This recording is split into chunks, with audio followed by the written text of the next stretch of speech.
Bonjour à tous, je suis Floriane du blog Parents Voyageurs.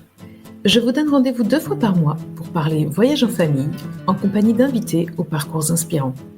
Alors ne pensez plus à rien et laissez-vous porter. Bienvenue dans ce nouvel épisode. Salut les parents voyageurs, j'espère que vous allez bien. Je suis très heureuse de vous retrouver aujourd'hui avec une nouvelle interview.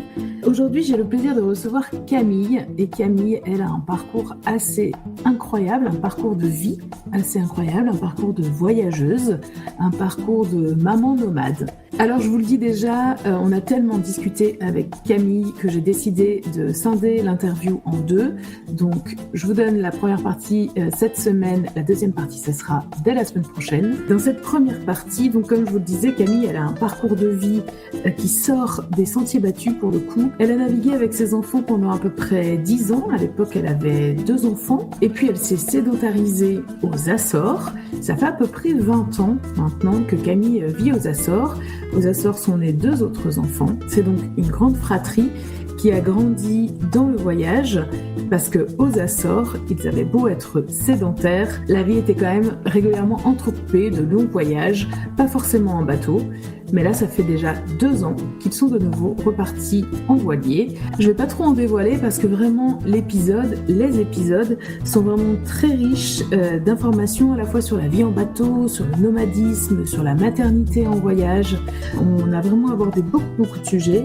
Dans ce premier épisode, on parle plus précisément donc, du parcours de Camille, comment elle est devenue une maman nomade, son fil rouge professionnel, comment ses enfants se sentaient en voyage. On parle aussi un petit peu de navigation, est-ce qu'il y a des dangers à vivre sur un bateau. Et enfin, on clôture l'épisode sur le volet école. Déjà, un beau panel de sujets très différents et un premier aperçu de ce parcours de vie très riche. Avant de vous laisser avec Camille, je voudrais juste aussi préciser que Camille a écrit un livre qui retrace 4 ans de leur voyage en bateau avec ses 2 enfants aînés. Le livre s'appelle Maman nomade, une boucle atlantique aux éditions Pressépia. Je pense que je vous ai un petit peu présenté globalement notre invité et quelques-unes de ses facettes. Je vous laisse maintenant avec son interview. Je vous souhaite une très belle écoute. Bonjour Camille. Bonjour Floriane. Merci beaucoup d'être là et d'avoir accepté mon invitation sur le podcast de Parents Voyageurs. Tu m'as contacté il y a déjà quelques mois avec une proposition de lecture que j'ai acceptée avec grand plaisir. Donc on va parler de voyage en voilier, on va parler de vie nomade, de vie semi-nomade. Tu vas nous raconter, je pense, à peu près 30 ans d'aventure, à peu près, grosso modo, d'une vie familiale aussi très riche, des voyages très riches. Donc, je suis vraiment ravie de t'accueillir sur le podcast. Merci beaucoup. Eh bien, un grand merci à toi de m'offrir ce moment-là et de m'offrir le temps de pouvoir partager mes aventures avec tes auditeurs. Pour commencer, traditionnelle question sur le podcast, est-ce que tu peux te présenter, s'il te plaît, toi, ta famille, peut-être ton parcours dans les grandes lignes? Ok, alors moi je m'appelle Camille Farge, je suis née à Paris en 73. Donc j'ai grandi en banlieue parisienne. Comme je disais, le trottoir était mes plages et les lampadaires mes cocotiers. Et, euh, et à 21 ans, j'ai eu mon diplôme de kinésithérapie. J'ai choisi ce métier-là pour pouvoir bouger parce que depuis petite, je suis une bougeuse. J'aime bien la diversité. J'avais dans ma rue une Chilienne et une Irlandaise et je passais tout mon temps chez eux parce que j'aimais bien l'exotisme et la diversité. Je sentais que j'avais un appel du voyage et donc j'ai choisi kiné. Je suis partie tout de suite travailler en Guadeloupe. J'ai trouvé un poste là-bas. Donc, ça y est, ma vraie vie a commencé à partir du moment où j'ai vécu sous les tropiques. Et là, je suis tombée un peu dans le milieu des marins parce que l'ostéopathe avec qui je travaillais vivait sur un voilier. Et quelque part, j'ai plus quitté ce monde-là. Je suis partie 1 an après en voilier parce qu'un copain de lycée avait fait son objection de conscience à Jeunesse et Marine, avait acheté un bateau et il m'a dit: «Moi, j'ai le bateau, toi, tu as les sous. On s'associe pour partir et tu retrouves ton travail en Guadeloupe dans 10 mois après une traversée de l'Atlantique» et donc j'ai dit: «Oui, il y a pas de problème». J'ai quitté la Guadeloupe en janvier en disant: «Bah, gardez mes cadeaux de Noël, je reviens». Et en fait, je suis arrivée que 10 ans plus tard. Et évidemment, on est parti à j'avais 22 ans, lui savait naviguer, moi je savais pas. et on a fait toutes les erreurs des débutants, mais bien. Donc évidemment, on est parti en retard, on s'est fait engolfer, on n'a pas pu partir et petit à petit, en fait, ce qui s'est passé, c'est que je me suis rendu compte qu'au bout d'1 an sur les côtes, espagnoles et portugaises, j'avais plus de sous. Donc je suis rentrée, en France pour travailler en tant que kiné pendant 2 3 mois et on avait donc un petit pactole et on a appris au fil d'une année, au fil du temps, comment vivre avec peu d'argent et on a découvert des gens qui vivaient en bateau quasiment toute l'année et qui pour moi étaient, pas dans mon champ de conscience à l'époque. Et donc on s'est dit, on avait 22 23 ans, on avait rien à perdre et donc on s'est dit: «On va continuer un petit peu le voyage» et entre-temps, je suis tombée enceinte, on a trouvé du travail aux Canaries, j'ai eu ma première fille aux Canaries. Ensuite, on est arrivé au Cap-Vert quand elle avait 6 mois, j'ai trouvé du travail au Cap-Vert. Après, je me suis acheté un bateau là-bas puisque ma maman avait vendu une maison et mon père était décédé, j'ai gagné un petit héritage. Donc j'ai eu mon propre bateau avec ma fille, je me suis séparée du premier papa. Donc j'ai passé 4 ans en Afrique de l'Ouest, j'ai retrouvé un papa, j'ai retrouvé un bateau, on a traversé l'Atlantique, donc avec 2 enfants et ensuite, on a fait Brésil, les Antilles, retour aux Açores et après on va dire 10 ans de vagabondage en mer avec 2 enfants de 8 et 4 ans. J'avais, un petit peu envie d'arrêter de naviguer parce que ça faisait, lourd d'être, super maman, super, cuisinière, enfin super tout et puis avec le papa, ça se passait pas si bien que ça non plus et puis j'avais l'obligation de scolariser Maloué donc tout a concordé pour que je me sédentarise et j'avais pas très envie de rentrer en France parce que pour moi, c'était la fin du voyage. J'avais quelque chose de: «Oh non, j'ai pas envie de rentrer» et donc on s'est arrêté à Flores, aux Açores et là, toutes les caractéristiques de ce que je demandais dans la vie pour me poser, étaient là, c'est-à-dire de l'eau en abondance gratuite, un coût de vie qui était très bas, peu de gens en pleine nature et en fait, je pouvais vendre mon bateau et racheter un petit bout de terre sans avoir besoin «d'emprunter» entre guillemets parce que pendant 10 ans, quand on fait la cigale, qu'on ne fait pas la fourmi, on n'a pas amassé d'argent en fait et donc là, j'avais la possibilité en vendant le bateau en France, donc on est rentré en France, on a vendu le bateau et on a investi, dans une petite maison qu'on a retapée. Entre-temps, je me suis séparée du papa qui était vraiment pas quelqu'un de très gentil, on va dire et ça aussi, bah, la vie en bateau, on est très vite c'est un peu ce que je raconte dans le livre, que je t'ai envoyé, c'est ce voyage-là et au fur et à mesure, en fait, je raconte pas l'envers du décor qui a un petit peu déraillé vers la fin où je me sentais, enfin, comme un petit peu une emprise, en fait. Mais il n'empêche que le voyage était très beau. C'est ça qui est très ambigu dans nos vies, entre guillemets. C'est qu'on vit dans des endroits de rêve, mais on peut intérieurement, ne pas vivre aussi bien. Mais bon, ça fait partie de la vie et je l'ai accepté et c'est OK, d'avoir vécu ça. Donc je me suis reséparée du papa et donc moi j'ai aussi, après, voyagé, un peu quand on était sédentaire par les voies de la terre et voilà et maintenant j'ai retrouvé quelqu'un donc j'ai un et donc je suis tombée enceinte aussi, du papa avec qui c'était problématique, donc j'ai eu une petite fille et après là, j'ai retrouvé un homme avec qui j'ai une petite fille. Donc voilà, un parcours un peu compliqué, c'est difficile à résumer. Et juste, est-ce que tu peux nous dire combien de temps vous êtes resté aux Açores? Enfin, combien de temps tu es resté, oui, avec les enfants aux Açores? Et ben je me suis, sédentarisée aux Açores, en, 2000 et en fait, bah, on y est toujours, en fait. J'ai planté une racine là-bas. Pour moi, c'était vraiment important de planter une racine pour les enfants.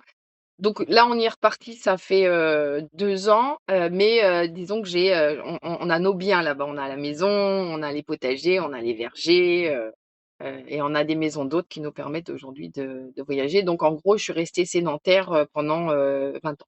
Mais avec des voyages de 3 mois au milieu, je suis quand même partie 1 an à Marie-Galante pour, pareil, gagner plus de sous pour investir dans une deuxième maison. Donc c'est sédentaire, mais toujours avec un pied, vers l'extérieur quand même.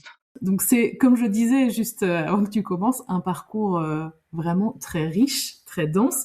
Pendant toutes ces années, tu as réussi à exercer ton métier de kiné? Oui, c'est vraiment ma trame, ça a été d'abord kiné, après les enfants, en fait. C'est ça qui est rigolo, c'est qu'on sent qu'il y a des espèces de choses, très ancrées en soi et j'ai toujours aimé le soin, j'ai toujours aimé mon métier de kiné et donc en navigation, j'ai toujours soigné, bah, les gens autour de moi, en voilier qui avaient des problèmes et ensuite, j'ai réussi, bah, en fait, pour être kiné, il faut juste ses mains, quoi. Ses mains et des connaissances. Donc, il n'y a pas besoin de matériel autre.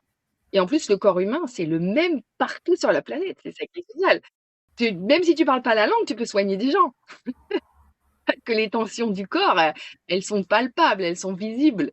Et les déformations du corps sont visibles. Donc, j'ai toujours pu soigner les gens partout.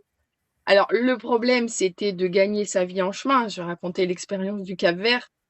J'arrive au Cap-Vert et je vais dans le dispensaire en disant: «Est-ce que, vous avez du travail pour un kiné?» «Ah oui, oui, oui, quand est-ce que je peux commencer?» «Maintenant, vous avez besoin d'un diplôme?» «Non, non, non» et je lui dis: «Beh, combien est-ce que je peux prendre la séance?» Et là, il me dit c'était juste en 2000, on avait passé en euros et il me disait: «Bah, 20 centimes d'euros». J'étais là: «Oh, mais je vais jamais réussir à gagner des sous pour m'en aller tranquille». Et donc, là, c'est là où il faut faire preuve de créativité. Et c'est ce qu'on apprend en voyage. En fait, il faut trouver des plans B tout le temps.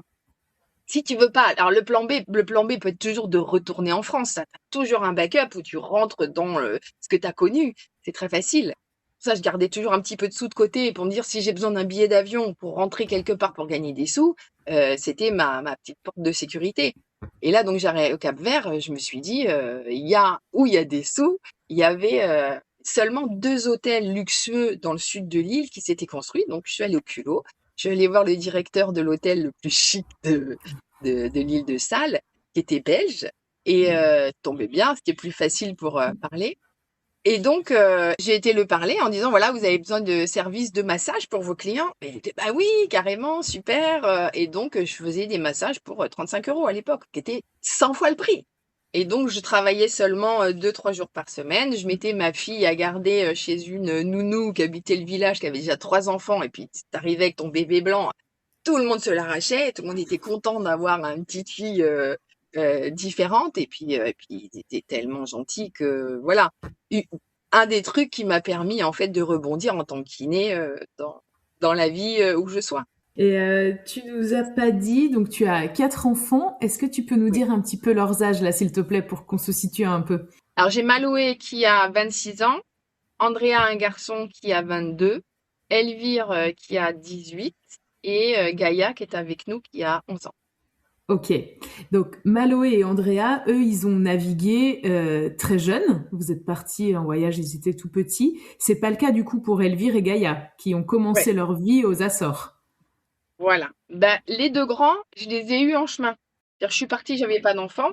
Quand je me suis arrêtée, en fait, je tombais enceinte dans les bateaux et j'ai eu mes enfants pas dans les bateaux, euh, mais en route, en chemin. Quand je suis rentrée en bateau, Maloé, elle avait 1 mois et demi, 6 semaines, et Andrea, quand on est retourné vivre en bateau, il avait 6 mois parce j'avais accouché en Belgique et à 3 mois, on est parti et on avait pris un petit van et on est descendu de Belgique pour rejoindre notre bateau à Dakar en van. On a traversé le désert et tout ça.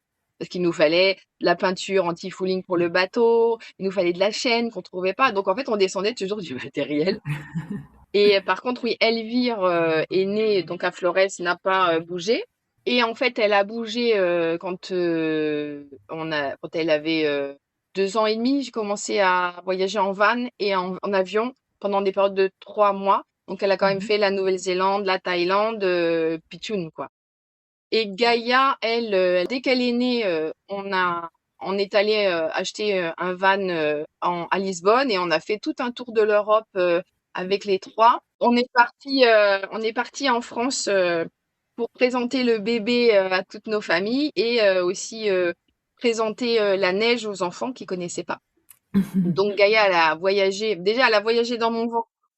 On a fait une traversée de l'Atlantique de Marie-Galante jusqu'aux Açores. J'étais enceinte, mais bon, elle s'en souvient pas. Et après, en fait, ce qui s'est passé, c'est que pendant qu'on a fait ce voyage avec Gaïa qui était bébé en Europe pour présenter nos amis, nos familles aux enfants, les enfants étaient ados et ils ont commencé à faire la révolution du voyage. Ils voulaient plus voyager. Donc, il y avait une chanson qui tournait à la radio, c'était We just want to break the rule, we don't want to go to school. Et les enfants, ils faisaient ça. We don't want to break the rule, we just want to go to school. Parce que pour eux, être différent, c'était compliqué. Et là, à partir de ce moment-là, pendant 6-7 ans, on a arrêté de voyager parce que les enfants ne voulaient plus voyager. Ils arrivaient à des âges où ils avaient besoin d'une base, d'être sédentaires. Probablement aussi, il y avait des enjeux de cercle social et tout ça, non Exactement, ils avaient besoin d'être comme tout le monde, pour faire partie d'une tribu et d'un groupe et d'être acceptés. Parce que tant qu'ils ressortaient pendant 3 mois, en fait, ils pouvaient pas maintenir un lien fort avec un groupe d'amis. Ouais, ouais, je comprends. Et du coup, parce qu'on en parlera aussi, enfin, j'espère à un moment dans cet épisode, la communauté des voyageurs, elle existe aussi.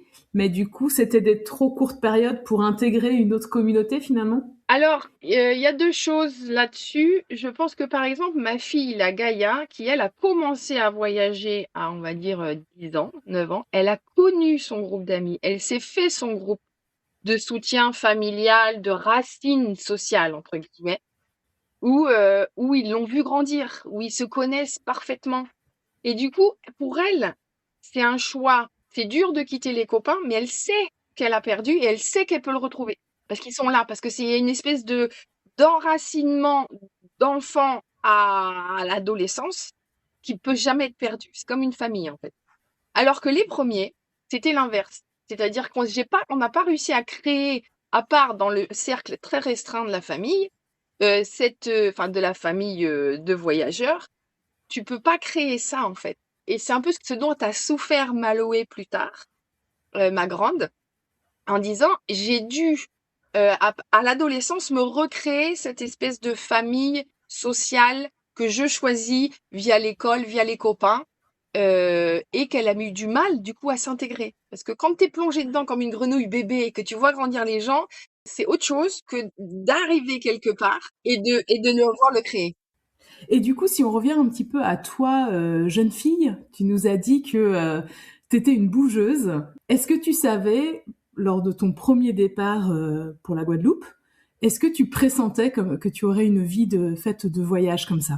J'avais pas visualisé une vie de voyage parce que j'arrive jamais à voir très loin dans ma vie, moi. J'ai ma fille qui est ingénieure et elle se fait un planning de vie à 6 mois, 1 an et elle voit à 3 ans. Même si elle me racontait là qu'elle faisait des tableaux Excel à 3 ans pour faire des projets financiers. J'étais là, waouh! Je dis, moi, je sais pas faire ça. Moi, j'accumule et puis quand j'ai assez de sous, je me dis, ah, je le mets dans quoi? Et puis au moment voulu, j'achète, on va dire. Enfin, j'exagère, mais et donc, j'ai jamais planifié, mais par contre, il y a eu un événement qui était extrêmement marquant dans ma vie et aujourd'hui je pense que ça vient de là. C'est-à-dire j'ai perdu mon père à 7 ans dans un accident et je savais pas comment il était mort et du coup, parce qu'il est mort d'un accident un peu dur, il est passé sous un train, donc je crois qu'on n'a pas trop voulu nous le dire et peut-être que moi j'ai voulu l'occulter parce que c'était trop dur en tant qu'enfant d'entendre ça. Donc je me suis, inventé qu'on pouvait mourir en dormant, enfin la mort très pacifiée. Mais de cette croyance-là, en fait, je refusais de m'endormir parce que j'avais peur de mourir en dormant. Et chaque matin où je me réveillais, ça je me souviens très bien, ça a dû durer des années, je me réveillais chaque matin en disant: «Yes, encore un jour». Et du coup, je pense que ça a vraiment, sculpté qui je suis ou demain on peut mourir. Donc vas-y, tu vois? Il y a pas de j'avais pas de rêve de futur. J'avais pas de rêve de mariage, j'avais pas de rêve de carrière, j'avais pas de c'était genre: «Bon, là on fait quoi?» Et du coup, j'ai jamais pu rêver une vie pareille. Le seul info par rapport à ça, je pense, qui m'a aussi débloqué, c'est que mon oncle, l'oncle aîné de mon papa, il était 14 enfants. En plus, c'était l'avant-dernier et le premier, il est parti vivre en bateau avec Jacques-Yves Le Toumelin dans les années, je veux pas dire de bêtises, les années 50. Donc, c'était un des précurseurs. Et donc, dans ma famille, on recevait des lettres tous les 6 mois qui étaient religieusement lues à table avec les 36 000 personnes qu'il y avait autour de la table. Et donc, moi, je pense que inconsciemment, j'ai engrangé que c'était tout à fait OK de partir voyager longtemps à l'autre bout du monde, parce qu'il est jamais revenu. Il est resté en Nouvelle-Zélande, il a eu des trois bateaux, enfin. Et donc, c'est pas que je l'avais anticipé, mais que c'était un chemin déjà tracé. Incroyable ce parcours et c'est vrai que probablement la validation entre guillemets familiale par l'exemple et comme tu dis dans les années 50 où enfin c'est en effet ça devait être un des précurseurs, c'était quand même pas commun à cette époque-là. Ça reste toujours finalement assez marginal de nos jours mais oui oui, à l'époque ça devait être assez unique quand même comme vie. Et est-ce que, donc là tu as eu 4 enfants. Est-ce que ça a toujours été une évidence pour toi d'avoir des enfants? Alors oui, ma base à moi, c'est que déjà, j'aime l'énergie des enfants. J'aime ce jeu, j'aime la spontanéité, j'aime la non-lourdeur que emmènent les enfants. J'ai fait énormément de babysitting. J'étais jeune fille au pair pour me loger pendant mes études. J'étais chef and scout, j'étais scout pendant longtemps. Mais bon, voilà, pour moi, l'énergie des enfants, j'aime. C'est pas un poids. Première info. Deuxième info, ma mère a élevé 3 enfants toute seule parce qu'elle n'avait pas de papa. Donc, j'avais pas peur que si je me retrouvais toute seule, ça allait pas le faire. Je savais juste qu'il fallait que j'ai un peu de sous et que si j'ai un toit, ils vont avoir un toit. Si j'ai des habits, ils ont des habits. Si je sais prendre soin de mon corps, je vais pouvoir prendre soin de leur corps. Et je ne doutais pas de ma capacité, du coup, à élever des enfants. Je vais pas dire bien, mais j'allais les maintenir en vie. Moi, je doutais pas de ma capacité. Après, plus ou moins tordu, plus ou moins. En fait, les aléas de la vie, déjà quand tu perds un papa, c'est un gros bas, mais tu peux Bien rien. sûr. Mmh. Donc, je veux dire, bon, même si je les tords un petit peu parce que je suis tordue moi, ils sont en vie. Vous savez, cette idée-là que bon, si un enfant veut venir et que je peux l'accompagner le temps qu'il devienne autonome, c'est OK. Donc, j'avais déjà, tu vois, cette base-là j'avais pas de peur. En fait, ça, souvent, j'ai pas les mêmes peurs que tout le monde. C'est ça qui se passe et des gens me disent, j'ai fait aussi des épisodes de podcast avec une copine qui m'a écouté parler, qui disait, mais t'as pas eu peur de ça? Moi, t'es là, mais peur de quoi? J'ai pas les mêmes peurs que tout le monde. Par contre, j'ai beaucoup de peurs sociales. C'est marrant parce que mon homme, on est très complémentaires. Lui, tu vois, le moindre bobo, le moindre tata, et il anticipe les là. Et moi, à chaque fois, j'ai pas ces peurs-là. Mais par contre, moi, j'ai des peurs sociales de pas être aimée, de pas être acceptée. Et c'est pas, tu vois, les mêmes dynamiques du tout. Et donc, moi, je peux partir à l'autre bout du monde avec rien. J'ai même pas peur. Mais par contre, s'il y a une personne, il faut qu'elle m'aime. Tu vois. C'est marrant. Et comme quoi. Donc, moi, les enfants, après, ça ça n'a pas été vraiment choisi les 4. La première, elle a été désirée en un soir en disant est-ce que je reste, est-ce que je reste pas. Je lui dis écoute, si tu restes, je suis potentiellement fertile. Moi, ça me dérangerait pas d'avoir un enfant. Une fois, ça a marché. C'était ça. Après, lui, il n'était pas du tout prêt et il savait pas du tout ce que c'était. Donc, genre, il a fait un enfant pour me faire plaisir, mais il a pas du tout assuré. C'est pour ça que moi, je me suis épuisée. Tu vois, j'ai perdu toute mon énergie à tout gérer et voilà, il savait pas faire. Donc là, j'étais obligée de me séparer parce que fallait aussi. C'était comme un enfant. En fait, c'était un deuxième enfant. Et donc, ça l'a pas fait. Après, j'ai rencontré un gars, pareil, je faisais attention à mon cycle, ça a marché quand même pendant pas mal de temps. Et puis, boum, bam, rebelote, même en faisant attention à ma période, un deuxième enfant arrive, sauf que lui, il n'en voulait pas. Sauf que je lui dis, et j'étais en fin fond de la Casamance, pas de sécurité sociale, rien, j'avais déjà un enfant, moi toute seule avec un bateau. Le gars, il me fait, je suis pas content. Je dis, bah mon gars, fallait prendre tes précautions. Je veux dire, on est deux. Si t'en voulais absolument pas, c'est pas ma faute. Et donc, il m'a mené une guerre pas possible. Et moi, je suis partie en disant, écoute, mon gars, je peux rien pour toi. C'était avant qu'il fallait y penser. Donc, deuxième enfant, mais moi, ravie d'avoir un petit bébé parce que j'avais déjà ma loué et que je pouvais, tu vois, toujours dans cette logique-là, bah, tu veux pas, bah, tant pis pour toi, quoi. Et après, j'ai rencontré donc un autre compagnon qui m'a accepté avec mes emmerdes. Là, j'ai mis un stérilet et j'ai eu un petit bébé stérilet. Elvire, je suis ravie de l'avoir. Et en plus, elle est arrivée le soir de Noël. Sauf qu'elle est tombée au moment où moi, j'allais me séparer de lui parce qu'il était beaucoup plus âgé que moi et il m'avait pris un moment où moi, j'étais en difficulté de vie, entre guillemets, parce que je me suis dit, moi, avec un enfant, bateau, je suis enceinte d'un gars qu'on voulait pas, j'avais l'impression de rater ma vie et de leur créer des soucis aux enfants. Et donc, j'ai trouvé un monsieur beaucoup plus âgé qui avait eu des enfants, sauf que petit à petit, il m'a fait l'emprise, tu vois, genre grand patriarche, je vais t'expliquer. Donc, au début, c'était très soutenant. Mais sauf qu'au fil du temps, il m'a enfermée. Et puis, il a commencé aussi à pas être sympa avec les enfants. Et donc là, il a fallu que je bouge. Mais sauf qu'entre-temps, Elvire est arrivée. Donc, tu vois, le chaos total. Mais je suis ravie de les avoir tous les trois. Et après, je voulais plus d'hommes, plus d'enfants, plus rien. C'était fini. J'étais pas capable. Je pensais que vraiment, de ce point de vue-là, j'étais une handicapée de l'amour. En gros, tu vois, je croyais ça de moi. Et est arrivé dans ma vie le papa de Gaïa qui m'a guéri, enfin qui est une autre dynamique. Et puis moi, j'étais plus, justement, c'était mon problème de vouloir être aimée. C'est-à-dire que j'étais toujours dans, il fallait que je leur plaise, fallait que je leur plaise, mais du coup, je ne savais pas dire non et je savais pas leur déplaire. Donc c'était très facile pour eux de faire ce qu'ils voulaient de moi. Mais sauf qu'au bout d'un moment, j'existais plus. Et là, du coup, je m'étais bien imposée. J'avais dit, bah, c'est à je vais montrer ma côté le plus horrible du monde. Tu vois, j'essayais de pas lui plaire et du coup, ça a marché. Parce que je lui ai plu avec mes côtés sombres que moi j'acceptais. Parce que les autres, sans doute, auraient accepté mes côtés sombres, mais j'avais cette problématique-là, Donc, avec Marco, au bout d'un certain temps, qui s'occupait des trois autres comme si c'était les siens, qu'il n'avait pas d'enfant, je me suis dit, on avait 40 balais, on essaye pas. Je dis, bah allez, on essaye un petit peu, on voit ce qui se passe. Et je suis tombée enceinte en 2 mois qu'on avait pris la décision. Donc voilà, tous mes parcours de grossesse se sont passés comme ça.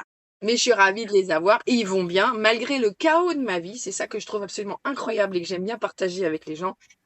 C'est que malgré le chaos total de ma vie, eh ben, ils sont un peu traumatisés, mais pas plus que d'autres. Tu vois, comme tout le monde. C'est un chemin de vie, tu sais, tu parles de chaos, c'est vrai que ta vie, ton parcours, il est pas linéaire, il est pas comme tout le monde, quoi. C'est pas classique, ça c'est sûr, mais tout le monde fait son chemin, en fait, et t'arrives à la quarantaine, et là, je sais pas, tu prends aussi conscience de certaines choses, et t'es plus affirmé dans ta vie, dans tes positions, que tu aies une vie qui rentre plus dans des cases, ou comme toi, un petit peu plus originale. Finalement, c'est un chemin aussi de femme que tu as fait et donc voilà. Après, tu as ajouté potentiellement des difficultés avec des voyages, avec des navigations et tout ça.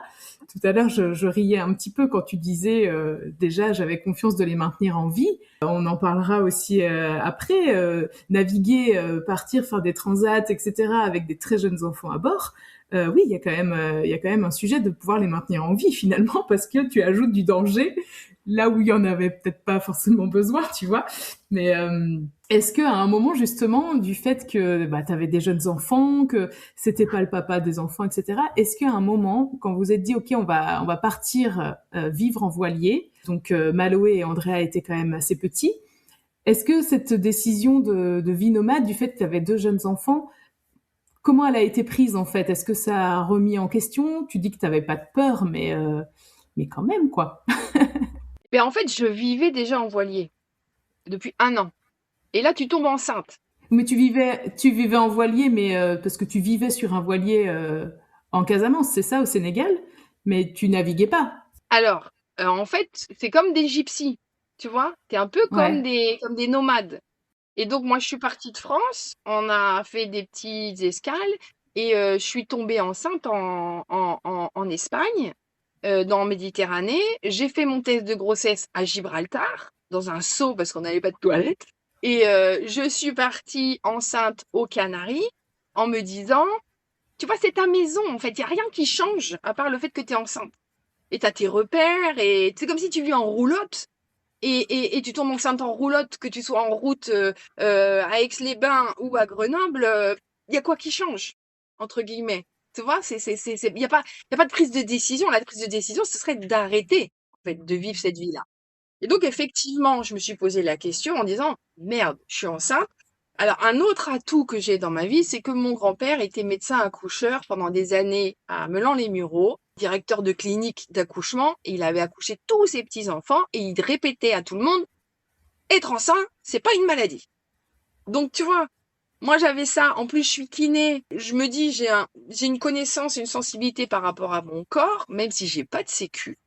Je vais essayer de mener à bout tant que je me sens bien. Tu vois, je me suis dit, tant que je vais bien, je vais bien. Donc j'ai fait gaffe à mon alimentation, j'ai fait gaffe, au bout de 3 mois, j'ai fait une test pour voir si au niveau du sang, j'avais tout ce qu'il fallait. Donc il me manquait de fer, donc j'ai changé mon alimentation. À 6 mois, j'ai décidé de faire une échographie. Je me dis, il faut que je vois si elle est bien formée ou tout ça. Ça, j'ai pris à ma charge. Et c'est vrai qu'à un moment, je me suis dit, est-ce que je dois arrêter ou pas? Et à côté de moi, un énorme goélette magnifique en bois avec une femme qui s'appelle Marion, qui a un petit bébé là sur la hanche, qui a 2 grands enfants. Et je lui dis, ah, peut-être falloir que j'arrête. Elle me regarde, elle fait, mais pourquoi? Tu vois, en fait, tu rencontres tellement de gens qui vivent ça que je dis, bah oui, c'est ma maison, pourquoi je m'arrêterais, en fait? Et une histoire de sécurité, je pense que proportionnellement, en vrai, dans la vie, il y a beaucoup plus d'accidents de voiture que d'accidents de bateau. Tu vois, de manière factuelle, tu as beaucoup plus d'accidents et de morts sur la terre qu'en mer, avec le même nombre de gens. Parce que le risque qu'il y a en bateau, c'est que ton enfant tombe à l'eau. Donc, il suffit de lui mettre un gilet quand on est arrêté, ou s'il tombe à l'eau et qu'il sait pas nager, il flotte, et puis tu lui mets un bout pour qu'il se tienne derrière si jamais il y a du courant. Et si tu fais des manœuvres, ils sont à l'intérieur, enfermés. Enfin, enfermés. Tu les sors pas. C'est des espèces d'évidence que y a manière de les protéger à ce qu'ils tombent pas par-dessus bord. À part ce danger-là, il n'y a pas d'autre danger. C'est intéressant cette comparaison aussi avec la route. C'est vrai, on apprend à nos enfants à traverser au passage piéton, à regarder à gauche, à droite avant d'y aller, à respecter le petit bonhomme vert. Finalement, en effet, c'est la même chose, quoi. T'as des règles. Et ce que je veux dire, c'est que le danger d'avoir un accident mortel en voiture est beaucoup plus grand en mode de déplacement et beaucoup plus fréquent qu'en bateau. Parce qu'en bateau, tu vas vivre 1 an sur un bateau, mais tu vas voyager en tout et pour tout, peut-être en cumulé 1 mois. Et pendant les 1 mois, le moment où tu as une situation un peu beaucoup de vent, où ça bouge trop, ou machin, ton enfant, il est à l'intérieur dans sa cabine et tu le laisses pas sortir. Et là, il n'y a pas de danger. Parce que tu vas pas dans des endroits où il y a des grosses vagues. Tu vas pas, tu vois, il y a vraiment des routes de chemins de bateau qui sont sécurisées. Tu vas pas en période des ouragans naviguer. Tu vas pas dans des mers du sud ou du nord dans des conditions de dingue. En fait, tu as des autoroutes safe pour traverser et pour vivre en bateau. Et ça, comment tu l'as appris? Parce que tu disais que tu savais pas naviguer la première fois que tu es partie. Ça s'apprend sur le tas, ça? Il y a des écoles? Comment ça se passe? Oui, t'as déjà l'école de la vie, hein, qui par l'expérience, parce que t'as beau, c'est comme tout, hein, t'as beau regarder, quand t'es confronté au truc, t'apprends beaucoup plus vite. Mais il y a des écoles de voile, c'est ce qu'avait fait mon compagnon. Et il avait fait une école de voile, lui, il avait appris avec son papa à naviguer. En fait, la navigation, c'est une chose, ce serait comme apprendre à conduire, mais traverser le désert et faire une expédition en voiture, c'est une autre compétence. C'est une compétence d'autonomie. C'est une compétence de savoir quelles sont les priorités, de gérer sa fatigue, de prendre les routes, quelles sont les routes à prendre. Et en fait, c'est pas que la navigation, c'est aussi apprendre à gérer une autonomie de vie dans un milieu clos. Et en gérant ta monture, c'est-à-dire que tu dois pas, comme en voiture, tu vas pas dans des endroits où il y a des ornières de dingue, sinon tu vas casser tes roues. Et ben c'est la même chose en bateau. Tu vas aller dans des endroits où tu sais que le bateau il va être safe, il va pas être abîmé, et la vie à bord.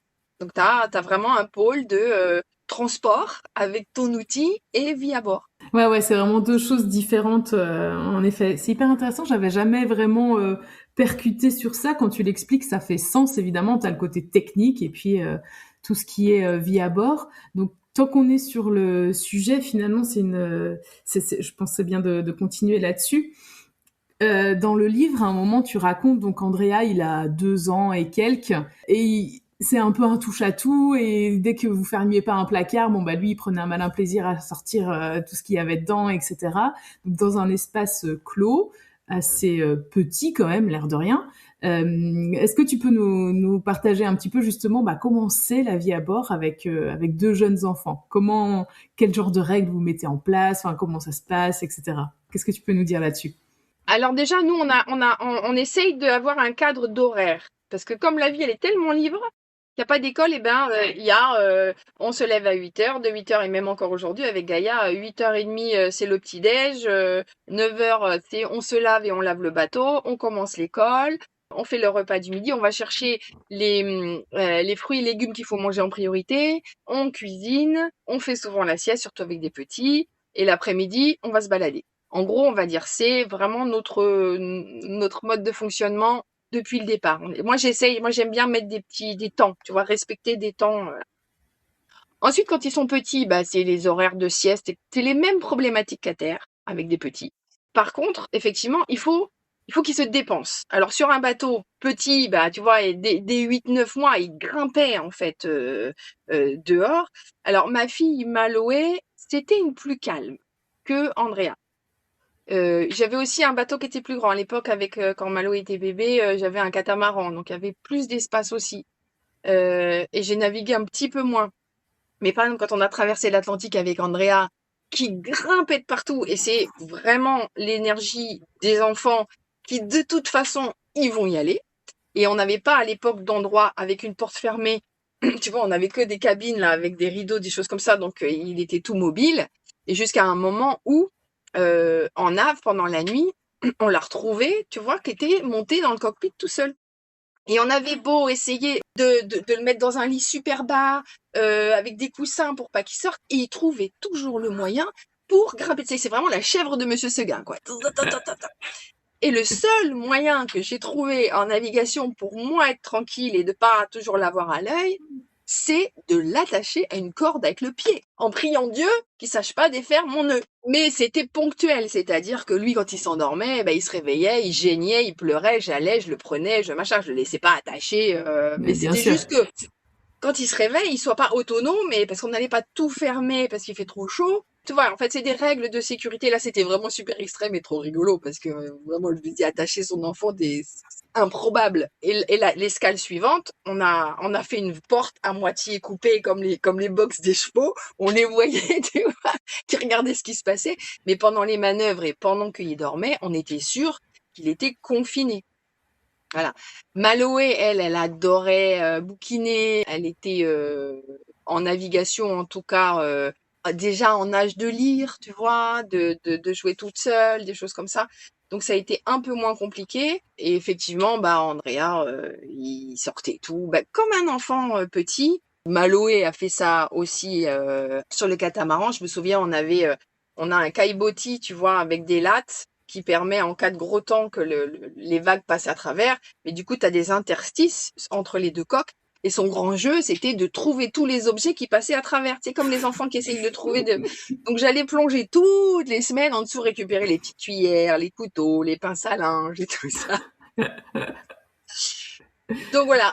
Et puis la sécurité de les savoir avec des gilets et des lignes. Si Maloé, par exemple, qui était plus grande, voulait rester dans le cockpit avec nous, tu lui mets un gilet et tu lui mets une ligne pour que si le bateau et que elle se déséquilibre un petit peu, elle est tenue et elle est accrochée au bateau. Bon, c'est quand même une petite logistique, mais enfin voilà, ça se fait finalement. Comme en voiture, les enfants ils s'accrochent quoi. Ouais, c'est ça. Et quand tu es dans des conditions de mer qui fait que c'est un peu houleux, soit ils sont à l'intérieur, de toute façon quand ça bouge de trop, ils sont au calme en général.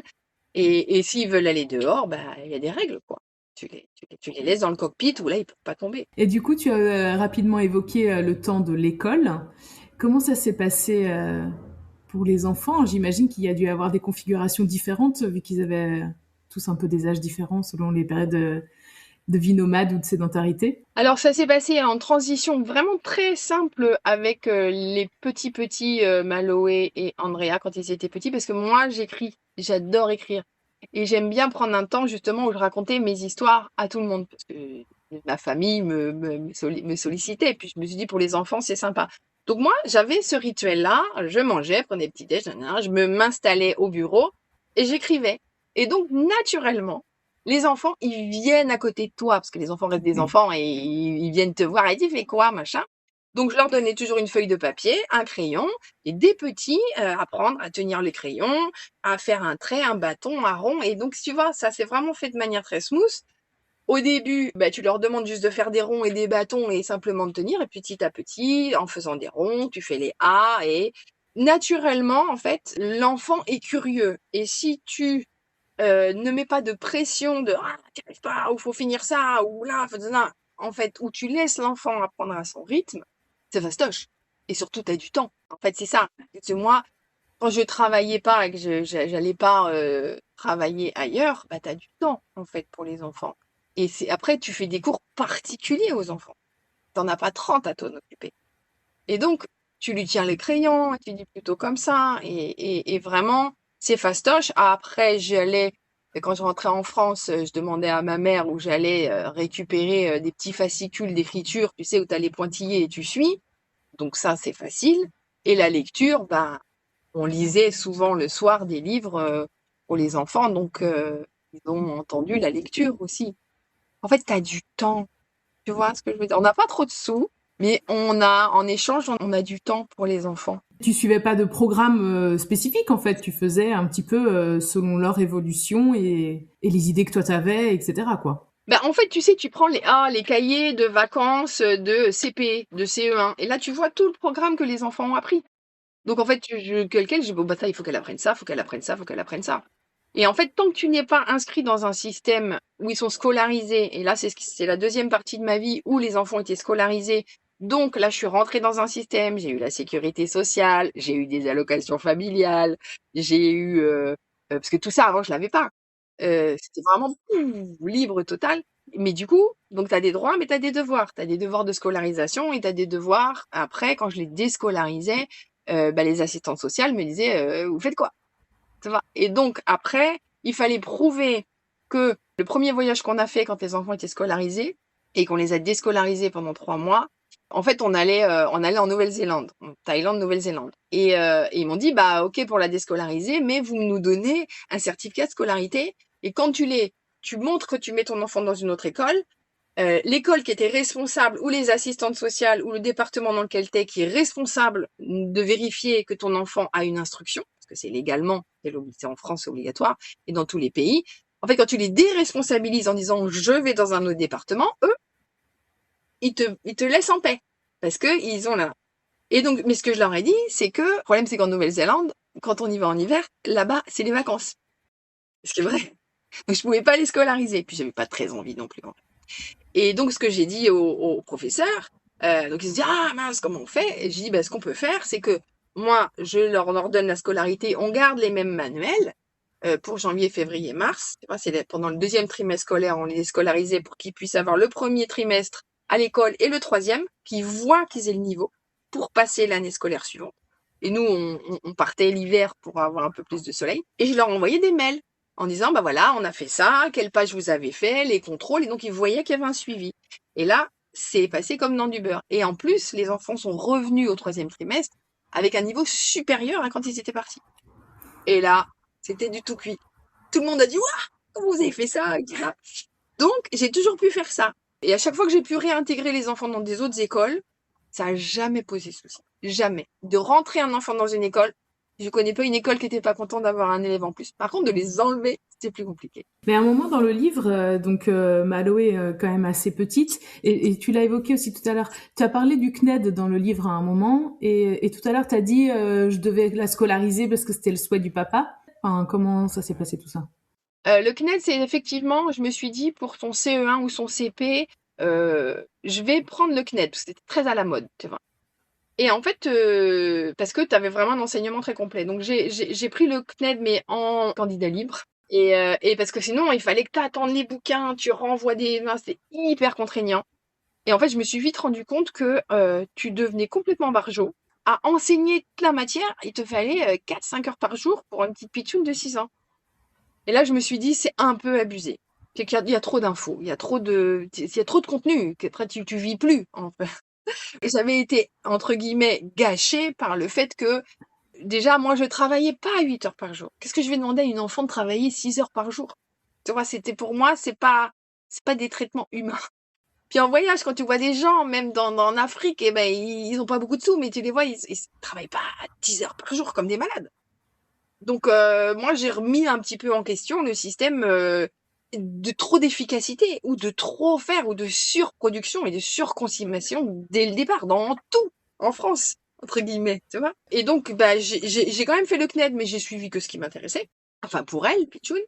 Ensuite, par rapport au papa, effectivement, le papa, en fait, qui n'était pas intéressé par l'enfant, a eu un deuxième enfant. Donc, tout à coup, il s'est réveillé. Il s'est dit, ah, je suis papa. Là, la compagne a dit, ouais, mais quoi, ta fille, tata. Donc, du coup, ils ont voulu absolument, alors que on avait vécu toute notre vie ensemble en bateau. Mais lui, voilà, il s'était sédentarisé, donc il m'a obligé légalement à scolariser l'enfant. Je vous passe les détails, mais voilà. En gros, légalement, puisque lui, il était en France, il partait du principe que son enfant, il voulait qu'il soit scolarisé. Donc, j'ai eu l'obligation légale à partir de ses 8 ans d'arrêter de voyager et de la scolariser. Ce qui, ma foi, l'un dans l'autre, ça tombait assez bien parce que dans mon chemin de vie, c'était cohérent. Ça m'embêtait parce que j'étais obligée, mais en vrai, c'est chiant quand t'es obligée, mais c'était ok, c'était ok. Du coup, le système aux Açores, parce que quand tu les déscolarises, etc., ça fonctionne comme en France, l'école est obligatoire, enfin, c'est pas forcément la même chose, quoi. Alors voilà, quand je suis rentrée dans le système où là, elle est rentrée donc avec la scolarité portugaise, et donc ils l'ont prise tout de suite puisqu'on était devenus résidents. Donc elle a été scolarisée. Et effectivement, quand il a fallu que je la déscolarise, c'est un petit peu ce que j'ai dit, il fallait montrer une preuve qu'elle était inscrite dans une autre école pour qu'elle puisse être déscolarisée de cette autre école-là. Et après, réintégrer et tout ça. Et puis, quand tu revenais, ils faisaient des espèces d'examens de niveau pour voir si ton enfant correspondait au niveau de l'école. Ah oui, quand même, il y avait un peu des examens de passage, quoi. J'ai un exemple de mon fils il avait 16 ans, il est tombé amoureux d'une jolie blonde aux yeux bleus autrichienne qui était venue en vacances, qui lui a dit tu peux venir chez nous, mes parents ont une chambre pour les étudiants français parce qu'ils aiment parler français, si tu veux, tu viens étudier en Autriche. Et donc à 15 ans, il a décidé que l'année suivante, pour sa première, il allait étudier en Autriche alors qu'il n'avait jamais pris l'allemand du tout, quoi. Pendant un an, il s'est écouté des podcasts. Il est déménagé tout seul comme un grand, on n'y a pas été, tu vois. On a juste appelé les parents en disant vous êtes ok, combien on vous donne par mois, machin truc. Il est allé étudier là-bas pendant un an, il a appris l'autrichien et puis il s'est coquiné avec ta copine là. Et en fait à Pâques il y a eu Covid, donc cours en visio, donc le pauvre il comprenait mais plus rien. Et du coup il nous a demandé à Pâques de réintégrer l'école. Parce qu'en même temps, nous, on lui disait, attends, si tu perds un an et que tu redoubles pour apprendre une 4e langue, mon gars, parce qu'il parle déjà français, anglais et portugais par cœur, pour apprendre l'allemand, on dit, c'est pas grave, tu vois. Mais là, comme il comprenait plus rien, en fait, j'ai appelé l'école, ils m'ont dit, il peut revenir, on lui fait des tests de niveau, et s'il est OK, on le réintègre en première. Et c'est ce qui s'est passé. Et voilà, c'est terminé pour cet épisode. Je suis désolée, ça coupe un petit peu abruptement, mais bon, c'est toujours un petit peu le cas quand je décide au pied levé de scinder un épisode en deux. On a vraiment encore discuté quand même assez longtemps avec Camille après cette première partie, donc je pense que c'était plus raisonnable de séparer ça en deux. Donc la partie 2 arrive dès la semaine prochaine. On va parler encore un petit peu des enfants, ce qu'ils deviennent aujourd'hui et ce qu'ils font de cette expérience de vie déjà très riches malgré leur jeune âge.